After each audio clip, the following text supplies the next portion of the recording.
BS3 Network, changing the way you watch TV.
What's up? What's up? What's up?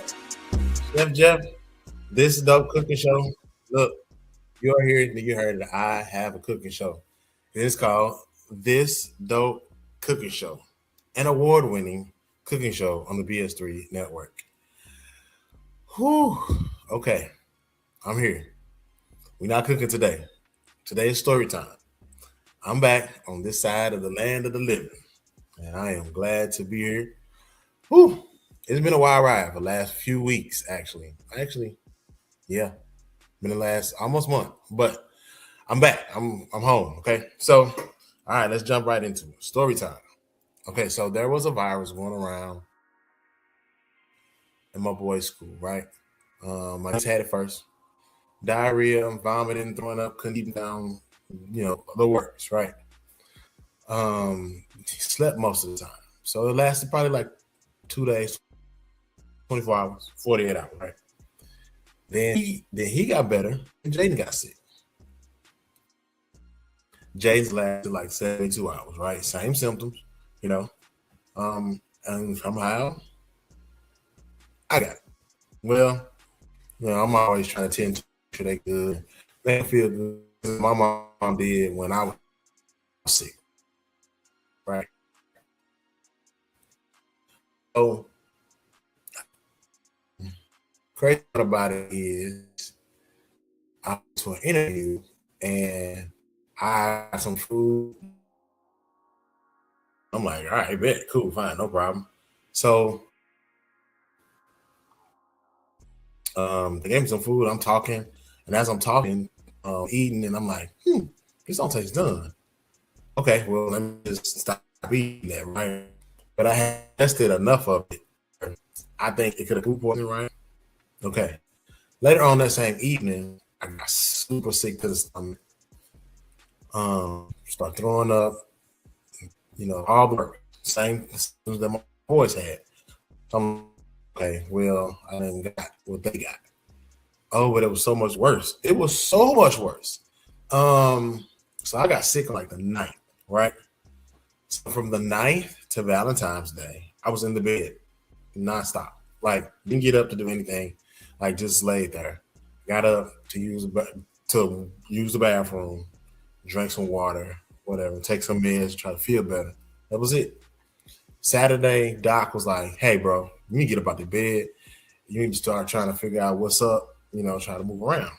So I started trying to move around, and it was just super fatigued because I couldn't get it together. Like every little thing I did, I had to rest. Like I had to go let back down. So, I was sweating profusely, just no good. Just totally no good, right? And then I got up to use the restroom. There was blood in my urine. Well, that sets off everything, right? That sends everything, right? So Doc, I can't, and you're gonna hear me say Doc a lot. Doc is Toy. Toy's my wife. You're gonna hear me say her name a lot through this little video because Without her, I probably wouldn't be on this side of things. And I'm gonna be real because the man in me was like, "Oh, I'm all right. I'll just keep drinking water. I'll be fine. I'm getting a little better, but I'm just gonna take it slow." The man in me, right? But having somebody that genuinely is concerned about your well-being and does not want to see you in a doubled over, balled up position is paramount. So she's like, you gotta get up around. So she would come get me every like 30 minutes, 45 minutes, make me walk. She took me to the store to get like some Gatorade, Sprite, stuff like that. So I'm trying to get it in as fast as it's coming out, right? And I finally got to the point where I'm like, this my appointment. You got blood in the urine, bro. You need to go ahead and talk to somebody. So call my doctor. My doctor was like, "Yo, I'm gonna see you for some labs and check you out, and then we go from there." She gave me an antibiotic, right? So I'm thinking, I'm like, I'm on up, like antibiotic. Kids, that's if you 40 and up, if you 45 and under, you know, nah, 45 and up. If you 40 to 50, you know, antibiotics solve everything. We was kids. The pink, you know what I'm saying? Amoxicillin, which I found out that I am now allergic to. The pink amoxicillin, the white one that tasted like gross cotton candy. Then they start giving you the Z-Pack where it was like 7 days worth of one. You take one pill 7 days and you back to like 100%, right? So I'm thinking I'm back. Like I'm gonna get this antibiotic in my system. I'm cool. Nah, didn't work. So I went to some labs. She called me like 3 days later and was like, "Hey, whatever you're doing, stop. Go to the emergency room right now." And I'm like, "What?" She was like, "Yeah, your test, all bad." She was like, "Yeah, your levels are all over the place." She's like, "Your liver enzyme levels are through the roof, and your kidneys are functioning." I was like, "Say what? What you talking about?" She was like, "I need you to go to the emergency room now." So, boom. I listened. In the habit of listening. So I go to the emergency room, and they were like, "What you been doing? You been working out?" I'm like, "Nah, I've been working out. Been, doing my thing." Man, I was probably in the emergency room 30 to 45 minutes. From the time I walked in the door, got to the back, they took my weight, asked me a few questions, all that, 45 minutes. They was like, "Yeah, you staying. You're gonna be a while. You have something going on with you." And I was like, "Yeah, what's up with it?" And like, "What's happening?" So they asking deductive questions, and then for whatever reason, the random nurse walked in and was like, "Do you work out a lot?" And I was like, "Nah, I work out, but like I haven't been to the gym in a while. I've been sick for a while." And she was like, "Okay. Have you ever heard of rhabdo?" And I was like, "Who? I don't know what you're talking about." So the doctor walks in and was like, "Yes, your kidneys are not functioning properly and are in a state of." Excuse me. I got an aunt that's on dialysis, right? And I don't really know what, but I won't be dialysis. I'm 44. What's happening? So he's like, "You drink a lot?" Nah, stopped that a long time ago. And so I'm going back through my mind, and I'm like, I gotta be dehydrated because before I went, it was just like I could not get enough water or nothing to drink. Like I was going through. I can't find my cup. I don't know where it is over there. I got a cup that I drink, and it holds 2 bottles of water, right? And I was filling that up every 20 minutes. Thirsty, like just couldn't get enough. So I'm like, something's not right. So I'm going back through my mind. I'm thinking, okay, I'm dehydrated. And I was. The doctor said that you were so dehydrated that your body there was nothing for your body to filter through your kidneys. So your muscle tissue started to deteriorate and it's trying to filter through your kidneys. Hence the reason why. What does that mean? I don't know. So it's called rhabdomyolysis, right? And so that is what ultimately I ended up with because of the virus that I had. I had a virus, some virus, which led to me being extremely dehydrated. I'm talking about like Like no, like they're like, yeah, you ain't got nothing on you. You ain't got nothing on you, bro. And all the water that I was drinking, I guess, just wasn't enough. And so they immediately, so wait, rhabdomyolysis is rapid muscle fiber breakdown causing severe pain, weakness, dark tea color, acute kidney failure. So 30 to 50% of patients have a very high CK level. My CK level when I got the emergency was 18,000. Critical CK level is 5,000. That's critical. Like, yo, you should be doing something about that. Mine was 18. Day, 13,000. It just went down. So they gave tons of IV. I was hooked up to the IV the whole time, and the IV kept making me go to the bathroom. So that bag of IV, I was going through one of those one every hour and a half. I was going through my body. And I wasn't doing nothing but going to the bathroom. Like just sitting there waiting for next time to go pee. And it was, now this is when I got to the hospital. Now before that, I was just doubled over in pain. I was no good to the humanity. The only thing that I did was go to church, which is crazy because there were times, let me tell you, okay, so they say preachers' kids is bad kids. I mean, it's a little bit of truth to it. Okay, fine. It's been times where I've left the club to go to church. There's been times where I've like just come in from wherever I was at, changed clothes, and went to church. My wife told me, she was like, yo, we would be out kicking it tough. She was like, and you would muster up the string, be like, you gotta go out to church. So I did nothing, and I mean nothing but go to church. The first Sunday I went, I couldn't breathe. Like I got to, and so this part of the fatigue was like I couldn't breathe, like I couldn't get enough air, oxygen in my system, so I had to take breaks like an old man. Somebody thought that I was injured, like I hurt my leg or something like that. Somebody thought that I was, just sick, but I was out of it. Like I was done. Like I hadn't even, like I went to church as I was. Like I didn't shave, like nothing. I just went, and everybody immediately knew something was wrong, right? So in and out that Sunday, and then the next Sunday it was a little better, but I still wasn't 100%. I probably was at 50%. Like getting out of my truck to walk to the church, I would have to stop and take a break. Then get into the church, stop and take a break on the way to my seat. Like for normal, it's just like no problem. I ain't thinking about it, right? So it was one of those situations where like it took me out. So I spent all last week in the hospital, taking in fluids, getting potassium, all that. So I am home now, but I am not 100%.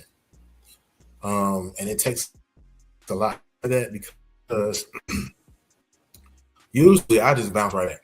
And it was crazy because as we were taking time to let family know that I was in the hospital, my father-in-law was like, "What? Jeff in the hospital?" When she put the doc put the phone in the bed where I was in, he started laughing. He's like, "Man, I just can't imagine him being in the hospital bed. I can't imagine him being in the hospital." Which, I mean, for me, that's rare. You rarely catch me sick, and you rarely catch me that down bad. Like, but it have been weeks of that. So just to hear people go like, "Oh my God, Jeff is in the hospital? He said what? What's going on?" He's like, "What?" So, the outpouring of love has been amazing. Everybody that has called, text, come by, um, given, people be like, "What you need?" I got this. You ask me what I need, I got this. Put some on you. And that's because I'm not ashamed, too modest. But if you ask me if I need something, yeah, everybody needs something. I need Pedialyte, Gatorade, what's up? Like, water. You can drop a case of water off at the crib because I gotta stay hydrated. When people are like, "What did the doctor say? Stay hydrated."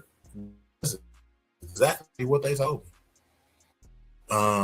My blood pressure medicine at the time contributed to part of the shutdown, so they changed that. But what they gave me seems like side effects are much, much worse than the one I was taking. So I have to follow up with my doctor. The doctor that I had closed her practice. Hey, people, people gotta do what they gotta do, right? So I had to find a new primary care physician, which I have some referrals, right? And start, making sure how to keep tabs on this thing, how to keep check on it, because you never know when your kidneys are not functioning until they give you a sign, right? Because the whole time, the symptoms that they asked me, they was like, "You had any back pain?" No. Well, I got a back injury, so I always got back pain. I'm never not in pain, right? As far as my back goes, right? There's always some level of pain, right? So I wouldn't know if it was my kidneys or if it's actually my injury in my back, right? They try to tell you a distinction, but when you live with back pain, but what came with back pain?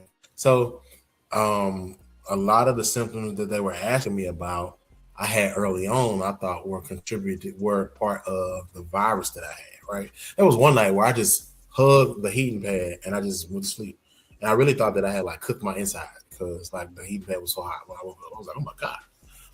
But the cold chills that I was having were so bad that I couldn't control my body from shaking. Like I couldn't stop it. So once it started, I just would turn on the heating pad and just go to sleep because there was nothing that I could do. And it was like, let it run its course and we'll figure everything else out later. So I again, thank you to everybody that said I'm praying for you.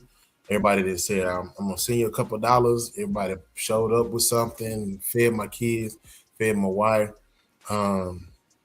My wife is so amazing, bro. Like she has and it's a lot when you a two-parent household and you drop down to one parent suddenly out of nowhere. Cause she was at work and I was like, hey, the doctor called and said I gotta go to the emergency room. And she's like, wait, what? I was like, yeah, apparently everything's not okay. So then when I got to the emergency room, I was like, yeah, they gonna keep. She typed back, what? They gonna keep you for what? It was a shock to everybody. Everybody in that immediate notification was like, it's like, what now? We was all thrown off, literally. So her having to get up, take the kids to school, pick the kids up from school, come see me, come sit by me, help me move around. Because even before I went to the emergency room, she was helping me because I couldn't even like picking my leg, like lifting my leg up to put my pants on, or lifting my legs up to get in my car. Stroke. Like never in my life have I felt so incapacitated to a degree. Like I was like helpless. Like I would get so far and get stuck. And I'm like, yo, go ahead. She's like, stop trying to be macho. Let me help you. And I want to say that to some of the brothers that might be watching. Stop trying to be macho and let people help you. You're not weak. You're not no less of a man. You're not no less of anything. You a person in need, and everybody has those moments. It's great to be Bionic Man, Superman all the time, but even Superman has his kryptonite, and so when you hit your kryptonite, bro, rest, relax, sit down, let somebody else do it, right? I know she was capable. I always know, but this was a situation where she had to see for herself that she is awesome. Driving my truck, because I don't let nobody drive my cars. I let nobody drive my cars now. I'm saying. One thing, me and my brother got this thing, wanting nobody drive our cars. I don't know where it came from. But I be letting her drive my truck. And she loves it. And for me, I live to see the joy on her face, right? She loves driving that truck. So she been whipping my truck. And she didn't mess it up. It does not recognize my phone when I get in the car, so I have to switch it. Because she been concerts and everything, I'm sure. But she held it down, like really, really held it down. Like coming in and sitting with helping out and going home to boys, tending to text messages and phone calls. And let's be real, when you got a job where you have to talk to people all day, the last thing you want to do is talk to somebody. And the first thing that, People find out you're sick, they got a ton of questions. They got a barrage of questions. They want to know this and that, and this and that.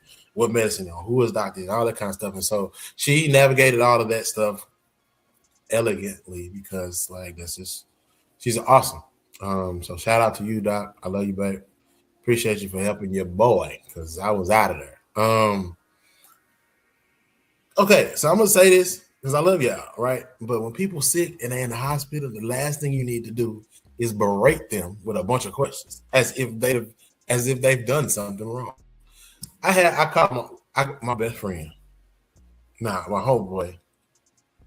Okay, so my best friend called and he was like, "Yo, what's up? I seen the status. You good? What's this? Blah blah blah blah." He started firing off questions, and I'm like, "I got you, right?" I hit my partner up. He like my brother, man, and so I hit him up. Was like, "Bro, I'm down bad." He was like, "What's wrong?" So I told him. He's like, "You don't drink water?" Yes, I drink water, of course. But that was like one of the realest questions. Like anybody, like, you ain't drinking no water? What's wrong with your kidneys? You ain't drinking no water? But it's sense, right? Tell somebody you shut down. The first thing is you don't be drinking no water. But I was, in fact, drinking tons of water. Just what happened. So, the last thing you need to do is just, be rating people. What you doing? All these questions. Just kind of find out. Read the room, right? Read the room. There was some people that was upset that I didn't call them. I was sick, like, right? Shout out to my mama. My mama finna get on a plane. My mama do not play about me. Let me tell you, Vivian Gilliard does not play about me. I'm telling you. You want some smoke? Come across this way. Because Vivian don't play about me. She gonna get the prayer angels, warriors, and everybody up on you. And you gonna be in trouble. I'm just saying. She don't play about me. She was gonna come down here and see about me. But communication, your key. You know what I mean? When you hear your kid's voice on the phone, whether or not everything all right. She was like, I need to hear your voice. And if she was suspect at all, she was like, I'm gonna talk to her. I'm gonna talk to Doc. I'm gonna talk to Toya and see if everything all right. I'm gonna call you tomorrow. So she did not have to come down. My little brother was gonna drive her down. So shout out to him, for being willing to just jump on the road. You know what I mean? Sometimes as living far away, you don't expect people to be ready to come see. You know what I mean? And for me, like my father-in-law said, Jeff sick? Like in the hospital? What? I mean, it kind of pauses everybody in their tracks for a second because people aren't used to seeing me down, which I have to credit God for that because like I'm always ripping and running doing something. But this was not a knockout punch. It was definitely a calculated body shot for sure. Definitely stopped me in my tracks. Definitely sat me down. Definitely had me looking out the window, wondering what everybody else in my life that I know is doing, because I couldn't do nothing else but wait for the next time to go to the bathroom. Hospital I went to USMD. I don't know what the letters even stand for, but I went to Medical City first. Medical City is one of the hospitals that's close by. So even in my illness, I was trying to be strategic enough to where my wife didn't have to drive far, right? She didn't have to, do it because she can't see at night. So, you know what I mean? I don't put her in no danger because I can't get to her because I'm in the emergency. I'm in the hospital. So trying to be strategic about where I went. And so I went to Medical City and I couldn't even find a parking space. I was like, yeah, I'm not coming here. I'm gonna go. So turned around, went down. I seen a sign that said USMD Hospital. Happened to turn in there. There was absolutely nobody in the waiting room. And like I said, I was in the emergency room all of 45 minutes, if that. But they were like, yeah, we're taking you upstairs. We're getting you a room. We're going to get you work. We're going to get you figured out. We're going to get you some relief. We're going to get you some help. We're going to get you back functioning right again. The hospital staff was amazing. I think it was probably like 5 people on my floor because one of my friends came up and was like, yo, Chef, like you rented out, you reserved the whole East Wing of the hospital. Ain't nobody there but you. I had no idea, right? I was just, in there trying to get well, but apparently wasn't nobody on my end of the hospital floor but me. When the dietary staff found out I was a chef, they kind of tweaked my meal plan, I'm on a renal diet. And if y'all know what a renal diet is, it is the worst, bro. It is the worst. I mean, I don't really wish a renal diet on anybody. That is no sodium, no salt, no real seasoning. The only seasonings used is like Mrs. Dash, which I mean, ain't no wrong with Mrs. Dash now. No wrong. But it's something that you have to get used to. You can't just jump from one thing and go to the next. This is something you gotta get used to. And I, of course, the meal prep chef, the meal prep king, as Ben Sutter the third calls me. I mean, yeah, I'm used to it, but I just wasn't in the mood for that. I just So everything was sugar free, salt free, sodium free. So I started getting creative. I asked them for fruit plates. I took the salad mix. I mean, I took a little salad and put the chicken breast on top of it, and I made, a chicken salad and just kind of went from there. It was a struggle, but I mean, I got through it because I had to, right? I had to come on to my boys. My daughter called and was like, "What's wrong with you? What happened? What's going on? What do I need to do?" I'm like, "Yo, I need you to calm down. It'll be great. I'm going to be all right." So I mean, the hospital staff was great. They took their time explaining what this was because they call it rhabdo. They was like, "Yeah, you see it all the time." Well, of course, you're the kidney floor, right? Of course, you see it all the time. I've never heard of it. Can you explain to me as a 5-year-old what this is? Because I don't understand. And it was just one of those things where it was like, "Hey, you lucky," and I was like, "No, I'm blessed." And I was like, "Yep, you that because right now you should be on the dialysis machine being treated." One doctor was always seeing one other case like yours that was higher than yours, but this person was way younger than you, but the kidneys were still functioning. He said, "So you caught it just enough time," which I'm grateful. I just weird things happen, and so I take from this all of the lessons that I can take. Um, I'm gonna be moving a little bit slower, and just kind of double checking things. Just kind of getting older slows you down, right? It doesn't slow you down to a crawl. It slows you down to an awareness of things, right? I ain't never really tripped off of my health before, but now it's like, okay, got these kids, gotta be around for them, see what they got going on, and whatever else the next thing God has for me and my family. So I really to be talking to y'all because could no more right. And I'm using my laptop, so if it's glitching, my little laptop be struggling. It just be it's the little laptop that could, okay? So it's doing the best that it can for these 30, 45 minutes I'm trying to talk to y'all, okay? So renal diet, lots of hydration, Pedialyte, Gatorade, Crystal Light. Child, Crystal Light was something me and my mom used to give us a long time ago, keep us from drinking so many sugary drinks. Not saying it, I was like, but I'm a mixologist. I didn't put the fruit punch with the lemon and I mix them up. We're gonna have us, you know what I'm saying? So it's about getting creative, right? And that's what we are about on this Dope Cooking Show is being creative and trying new things and trying things we haven't tried before. Like I said, the hospital staff was amazing. Sunday morning, I was sitting there and I hadn't been there. Mind you, sleep is irrelevant in the hospital. I don't know anybody that goes to the hospital to get rest. It's a wrap. Like every 45 minutes they was coming in to take vitals.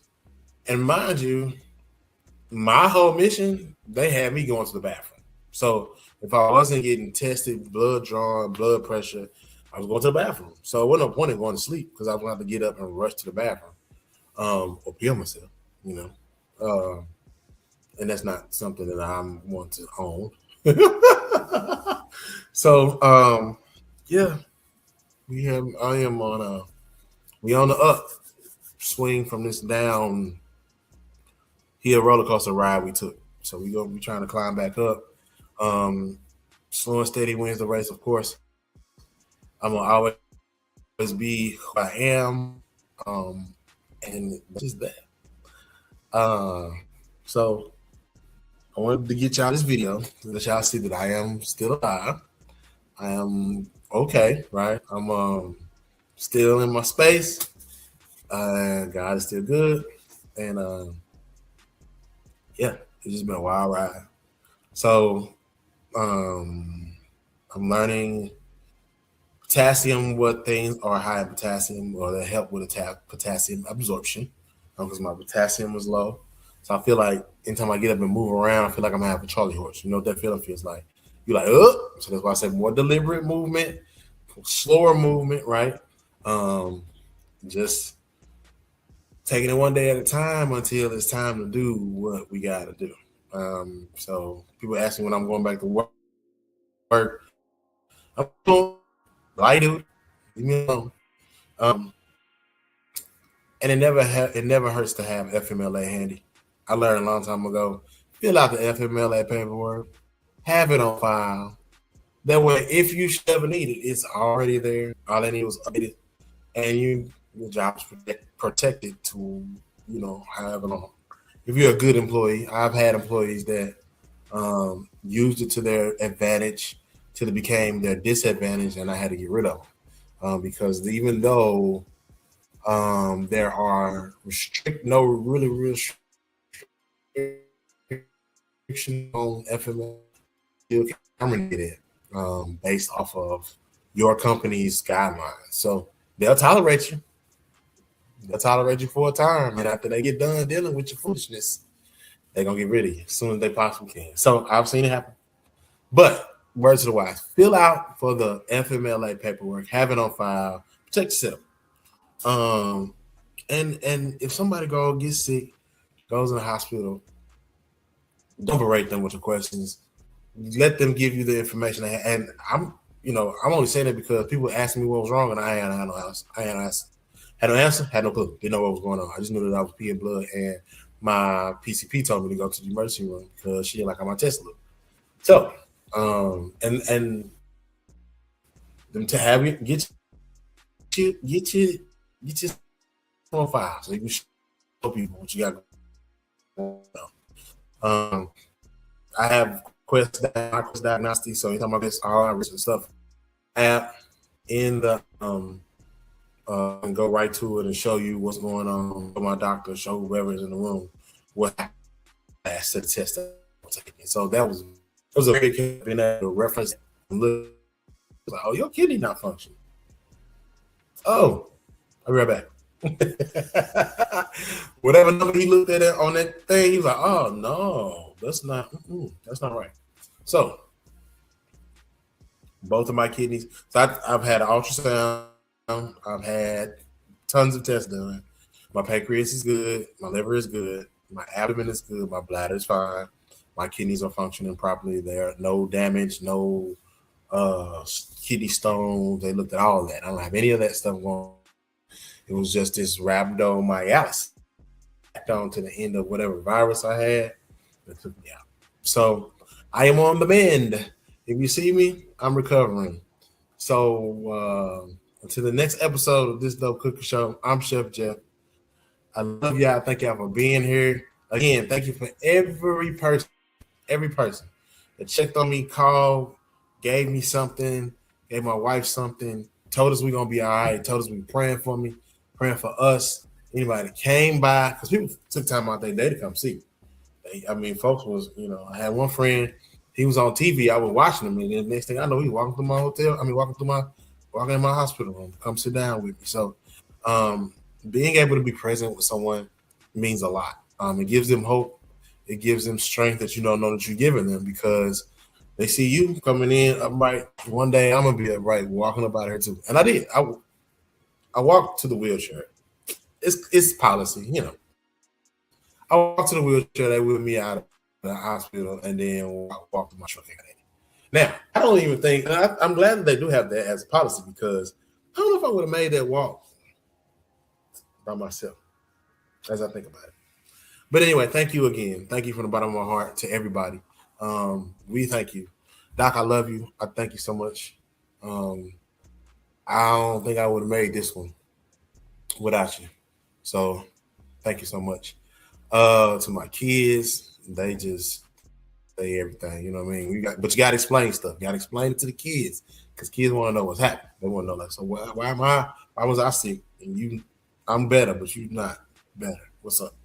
So I've had those questions. I had to explain to them, hey, I'm older. I don't rejuvenate like I used to, but I'm gonna be all right. And so them seeing me when I walked through the door, the joy on their face that their daddy was home was everything. So you get little moments of juice, them shots in the back that make you want to take over the world, but just take it one day at a time. Rome wasn't built in a day, and you don't have to build it. So I love y'all. Thank y'all again from the bottom of my heart. Chef Jeff, This Dope Cooking Show. We'll be back. I promise.